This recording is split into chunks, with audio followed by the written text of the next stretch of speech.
Good morning, everyone. My name is Charles Dormois. I will present you the results of the study about pilot AI collaboration in single pilot operation. The research works are part of the EU CO2 team project. So I will present you the use case and the different hypotheses, the 4 conditions we tested, the results, and a quick conclusion on the potential of cognitive computing for single pilot operation. Our use case scenario started at the top of descent with a limited fuel quantity. At the end of the approach phase, just before landing on runway 27, the air traffic controller asked to perform a go-around. During this go-around, there is a weather change with a wind shift. During the downwind phase, an electrical failure appeared, which was AC bus 1. So here the difficulty for the pilots was to understand the situation and to consider all the parameters and the options to evaluate the situation and to find out the best solution to land safely, which was to change the runway and use the runway 09. Our hypotheses were, first, a single pilot operation cannot be managed safely without assistance. Single pilot operation is safer with a proactive assistant rather than on-request assistant. And an evolved assistance with explanation is more helpful than a simple one for single pilot operation. We used as baseline the results of the previous project Future Sky Safety, where the subjects were the first officers with the same scenario in a A320 full flight simulator. We had 10 subjects. In our experiment, we had 4 conditions with 22 pilots on a static A320 simulator. The first condition was single pilot operation without any assistance, so the pilots were alone in the cockpit, and we had 5 pilots on this condition.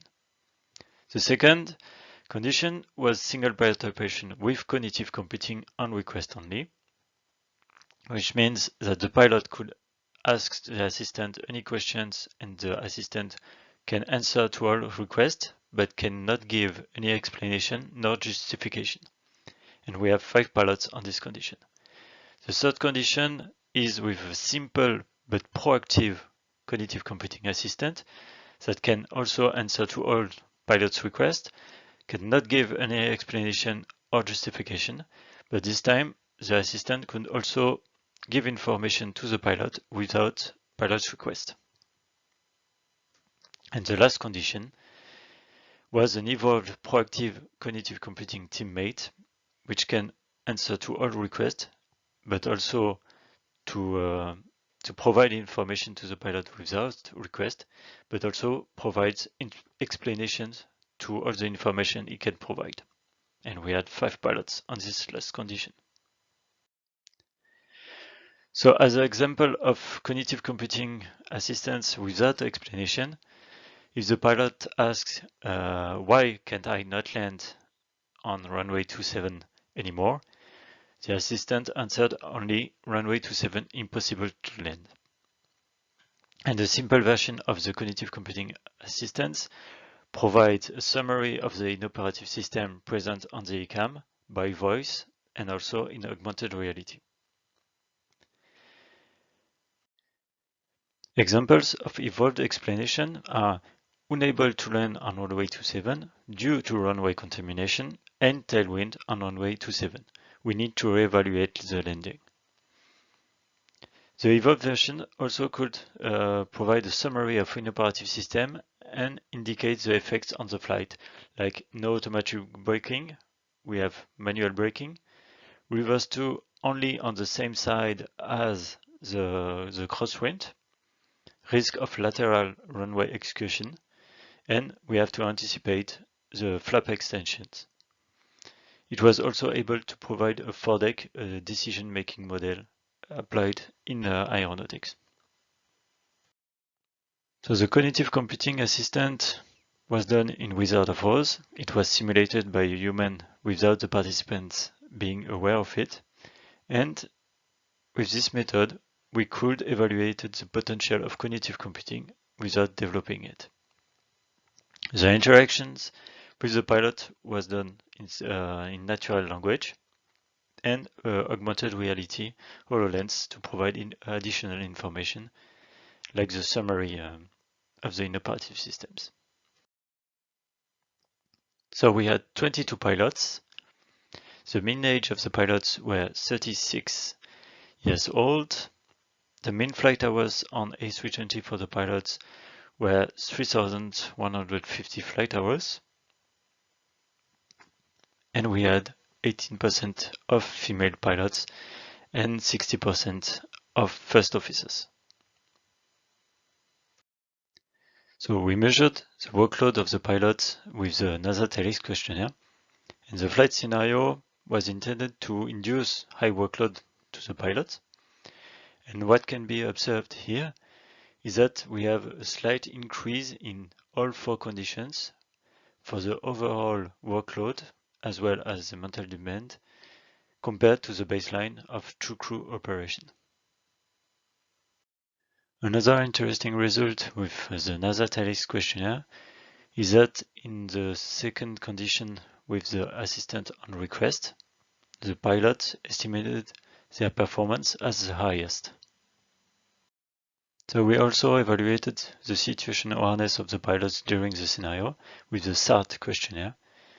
And as you can see here, in the step 4, in the condition 4 with the evolved proactive giving explanation, we have the highest level of situation awareness rated by the pilots.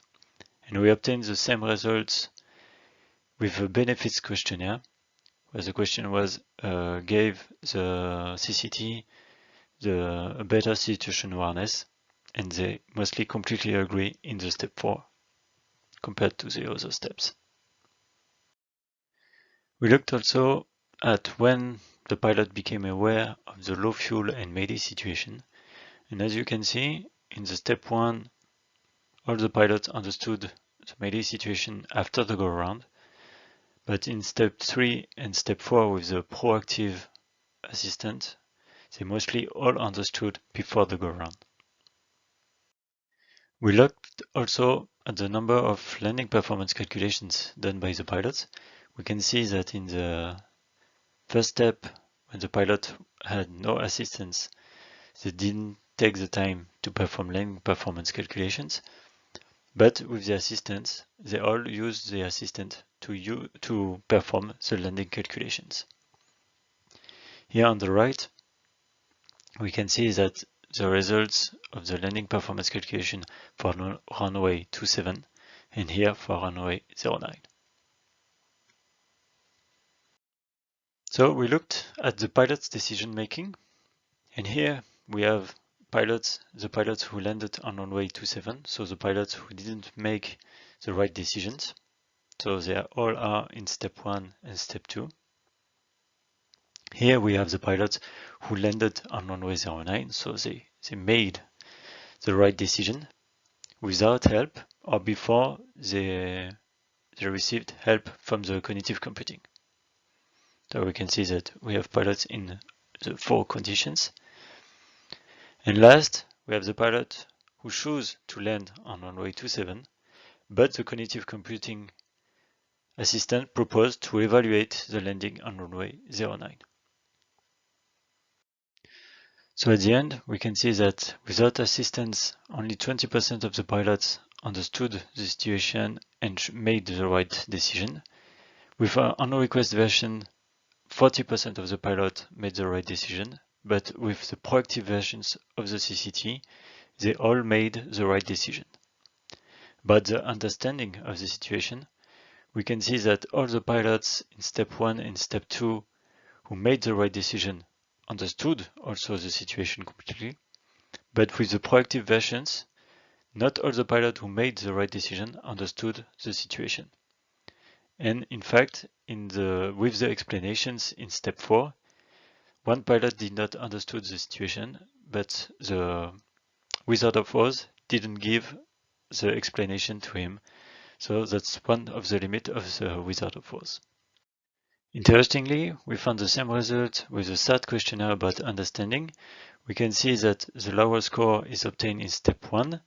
We have almost the same score for step 2 and step 3, and the higher score is obtained in step 4. So about the hypothesis, we checked the first one. A single pilot operation cannot be managed safely without any assistance. Single pilot operation is safer with a proactive assistant rather than on-request assistant. And an evolved with explanations is more helpful than a simple one for single pilot operation.